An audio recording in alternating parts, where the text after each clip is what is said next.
సవరణ చట్టాన్ని ఆపాలి. ముస్లిం మైనారిటీపై దాడులను ఆపాలి. ముస్లిం మైనారిటీపై దాడులను చేయాలి. వక్ఫ్ సవరణ చట్టాన్ని మతోన్మాదాల నుండి రాజ్యాంగాన్ని కాపాడుకుంటాం. మతోన్మాదాల నుండి రాజ్యాంగాన్ని కాపాడుకుంటాం. మతోన్మాదాల నుండి రాజ్యాంగాన్ని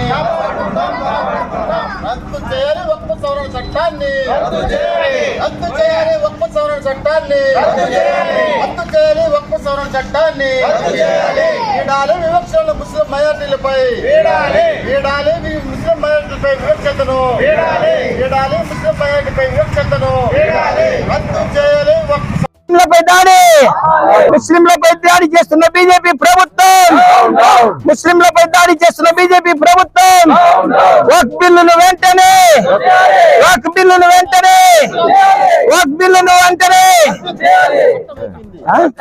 రాజ్యాంగాన్ని వక్ఫ్ బిల్ చట్టాన్ని వెంటనే వక్ఫ్ బిల్ చట్టాన్ని వెంటనే వక్ఫ్ బిల్ చట్టాన్ని వెంటనే వక్ఫ్ బిల్ చట్టాన్ని వెంటనే कोण बोलला वांदे సార్ అరు కానీ రద్దు చేయాలి. రాజ్యాంగ విరుద్ధంగా బీజేపీ తెచ్చిన వక్ఫ్ సవరణ చట్టాన్ని రద్దు చేయాలి. రద్దు చేయాలి. బీజేపీ తెచ్చిన వక్ఫ్ సవరణ చట్టాన్ని రద్దు చేయాలి. రాజ్యాంగ విరుద్ధంగా తెచ్చిన వక్ఫ్ సవరణ చట్టాన్ని రద్దు చేయాలి. కాపాడుకుంటాం. మతోన్మాదాల నుండి కాపాడుకుంటాం. మతోన్మాదాల నుండి రాజ్యాంగాన్ని కాపాడుకుంటాం. మతోన్మాదాల నుండి రాజ్యాంగాన్ని బీజేపీ మతోన్మాదాల నుండి రాజ్యాంగాన్ని కాపాడుకుంటాం. బీజేపీ ప్రభుత్వం తెచ్చిన వక్ఫ్ సవరణ చట్టాన్ని రద్దు చేయాలి. రద్దు చేయాలి. వక్ఫ్ సవరణ చట్టాన్ని రద్దు చేయాలి. రద్దు చేయాలి. బడా కార్పొరేట్లకు కట్టబెట్టే వక్ఫ్ సవరణ చట్టాన్ని రద్దు చేయాలి. బడా కార్పొరేట్లకు కట్టబెట్టే వక్ఫ్ సవరణ చట్టాన్ని రద్దు చేయాలి. వక్ఫ్ సవరణ చట్టాన్ని రద్దు చేయాలి. రాజ్యాంగ విరుద్ధంగా తెచ్చిన వక్ఫ్ సవరణ చట్టాన్ని రద్దు చేయాలి. కార్పొరేట్ కట్టబెట్టే వక్ఫ్ సవరణ చట్టాన్ని రద్దు చేయాలి. नारे तकबीर नारे तकबीर नारे तकबीर नारे तकबीर नारे तकबीर नारे तकबीर नारे तकबीर క్రిస్టియన్ పాస్టర్లు అలాగే ముస్లిం మైనారిటీ లీడర్స్ అలాగే ప్రతిపక్ష నాయకులు దళిత నాయకులు ప్రతి ఒక్కరూ నడి రోడ్డులో మిట్ట మధ్యాహ్నం నిలబడి ఉన్నారు. ఇది ఎందుకురా అంటే కేవలం కూటమి ప్రభుత్వం వల్ల. కూటమి ప్రభుత్వం ఏదైతే ముందు మాకు హామీ ఇచ్చిందో ముస్లిం జోలికి పోము, ముస్లిం మీద ఏదైనా వస్తే మేమున్నామని చెప్పిన ప్రభుత్వాలు ఈ రోజు నడి రోడ్డులో మమ్మల్ని మిట్ట మధ్యాహ్నం రోడ్లో నిలబెట్టారు. ఏదైతే గతంలో మనం చూసినట్టయితే సిఏఏ ఎన్ఆర్సి యాక్ట్ తెచ్చారు. అలాగే కరోనాలో ముస్లింల వల్లే కరోనా వచ్చిందని చెప్పారు. అలాగే మనం చూసినట్టయితే ట్రిపుల్ తలాక్ అన్నారు. ఈ రోజు వక్ఫ్ బోర్డ్ బిల్లు సవరణ అంటే ముస్లిం ని ఇండియాలో లేకుండా చెయ్యాలా? ఇది ఎవరి వల్ల కాదు, ఎవరు తాతల వల్ల కాదు. ఎందుకురా అంటే భారతదేశం కోసం మన పూర్వీకులు ఎన్నో త్యాగాలు ఇచ్చారు.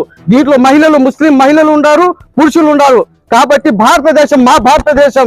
ఈ భారతదేశం తీయాలంటే ఇది కాదనేసి చెప్పుకుంటూ నేను సెలవు తీసుకుంటున్నా. జై త్యాగ పోరాటం చేసిన జాతి ముస్లిం జాతి. ఇది చరిత్ర నేను చెప్పేది కాదు. ఈ దేశానికి స్వాతంత్రం వద్దు అని చెప్పి ఇంగ్లీష్ వాళ్ళకి ఊడిగం చేసిన కొరియస్ గా పనిచేసేటువంటి బ్రిటిష్ బ్రోకర్స్ ఈ బీజేపీ పార్టీ వాళ్ళు. ఈ రోజు వాళ్ళు ముస్లిం నిందిస్తున్నారు. భారతదేశ చరిత్ర చదివినట్టయితే 1857లో ఢిల్లీ పోదుషా నాయకత్వాన మొట్టమొదటి స్వాతంత్ర పోరాటం చేసడం జరిగింది. చరిత్ర చదువుకోండి. ఆ బాదుషా పోరాటం తర్వాతనే ఈస్ట్ ఇండియా కంపెనీ మూతపడింది. ఈస్ట్ ఇండియా కంపెనీ మూతపడి బ్రిటిష్ రాణి ప్రభుత్వం వచ్చింది. బ్రిటిష్ వాళ్ళు రాగాలి చేసిన పని ఏంటంటే ఢిల్లీ నుండి కలకత్తా వరకు రెండు పక్కన ఉంటుంది చెట్టు రోడ్డుకి ప్రతి చెట్టుకు ఒక ముస్లిం ఉలేమను ఊరి తీసినటువంటి దుర్మార్గమైన బ్రిటిష్ వాళ్ళకు వ్యతిరేకంగా అన్ని వేల మందిని ఉరి తీసిన పోరాడింది ముస్లింలు. ఈరోజు ఢిల్లీకి పోయి చూడండి, స్వాతంత్ర ఉద్యమంలో చనిపోయిన వాళ్ళ లిస్ట్ ఉంటుంది. ఆ సోపలో ఉండేటువంటి లిస్టులో 68% ముస్లింస్ పేరు ఉంటాయి తప్ప వేరే పేరు లేదు. దేశం కోసం తరతరాలు కూడా ఉరేసిన అనేక మంది చనిపోయినా, ఎన్ని ఇబ్బందులు పెట్టినా స్వాతంత్రం మా జన్మ హక్కు అని చెప్పి బ్రిటిష్ వారితో పోరాడిన చరిత్ర ముస్లింలకు తప్ప బ్రిటిష్ వాళ్ళకు ఊడికి చేసే ఈ బీజేపీ వాళ్ళకి లేదు. మనం అనుకుంటారా జై హింద్ నేతాజీ సుభాష్ చంద్రబోస్కి ఇచ్చింది ఎవరు? ఒక ముస్లిం. ఈ దేశంలో ఉండకూడదట. అటువంటి ముస్లింలకు ఏమి హక్కులు ఉండకూడదట. ఈ రోజు వెంకటేశ్వర స్వామికి చాలా భూములు ఉన్నాయి. ఎవరు చూస్తున్నారు? టీటీడీ ఎస్టేట్ చూస్తా ఉంది. ముస్లింలకు ఈరోజు ఇంకొక విషయం చెప్పదలుచుకున్నా. బ్రిటిష్ వాడు వచ్చినాడు, దోసుకొని పోయినాడు. ముస్లిం వచ్చినాడు, ఇక్కడే స్థిరపడినాడు.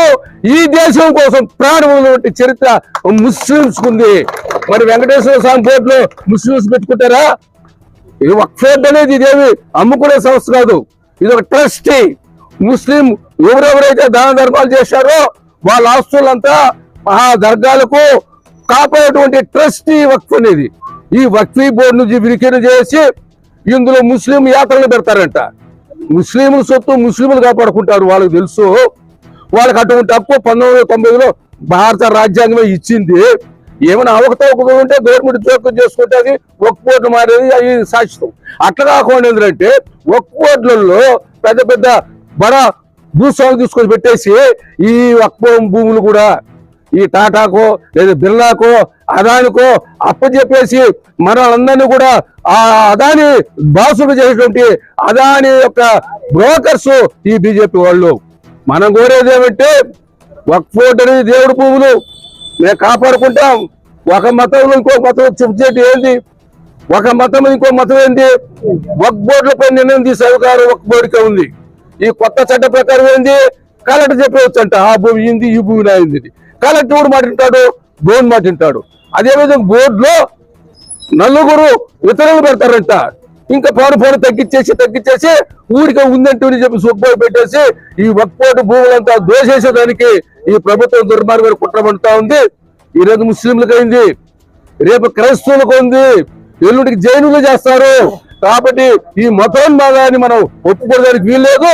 మన వక్ఫ్ బోర్డు మనం కాపాడుకోవాలి, మన రాజ్యాంగ హక్కును మనం కాపాడుకోవాలి, మన రాజ్యాంగాన్ని మనం కాపాడుకోవాలి. కాబట్టి ముస్లిం సోదరులకు అందరికీ మనం చేసేది అంటే మీరు తెలుగుదేశంలో ఉండారా, వైఎస్ఆర్సీపీలో ఉండారా, లేదు జనసేనలో ఉండారా, అది మీ ఇష్టం. ఎక్కడైనా ఎవరు చేసుకోండి.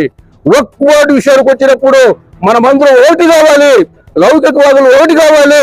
ఈ రోజు కేరళ మా సిపిఎం పార్టీ, కేరళ ముఖ్యమంత్రి మా సిపిఎం పార్టీ. చూడండి ఈ రోజు మీరు పేపర్లో కూడా మేము పంచినాం. కేరళ మొత్తం కూడా అట్టుడికి పోతా ఉంది. హిందువులు, ముస్లింలు, క్రైస్తవులు, అక్కడ ఉన్న అన్ని మతాల కూడా వక్ఫ్ బోర్డు రద్దు చేసి మేము ఒప్పుకోమని పోరాడుతూ ఉన్నారు. అదే విధంగా మన కాళహస్తిపట్నంలో కూడా కులాలతో నిమిత్తం లేకుండా, పార్టీలతో నిమిత్తం లేకుండా మీ జెండాలకు పోయి మీ ఎల మీద పెట్టుకోండి.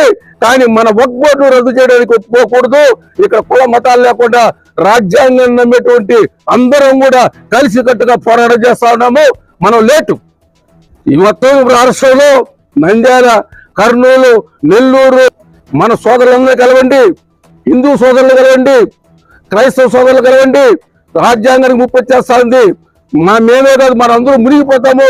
మనం రాజ్యాంగాన్ని కాపాడుకోని చెప్పి కూడా మీరందరూ కూడా మన చుట్టుపక్కల ఉన్న ఎడ్యుకేట్ చేసి ఈ పోరాటాన్ని వక్ఫ్ బోర్డు కూడా ఈరోజు సుప్రీంకోర్టు కూడా వాళ్ళకి అనుకూలంగా మాట్లాడడంలే. ఏందో ఉర్దూ ఎక్కడిది? ఈ దేశంలో పుట్టిన భాష. వాళ్ళెవరు వేల సంవత్సరాలు ఇక్కడ ఉన్నారు. మేము స్టేట్కి ఇచ్చే కులత మీ ఇచ్చాడు చెప్పేస్తే కూడా వచ్చే నెల 5కి వాయిదా ఉంది. కోర్టు ఏం చెప్తా చూస్తాము. ఏదేమైనా కానీ మనం పట్టుకుంటేనే కోర్టు కూడా మన పక్క చెప్తాయి.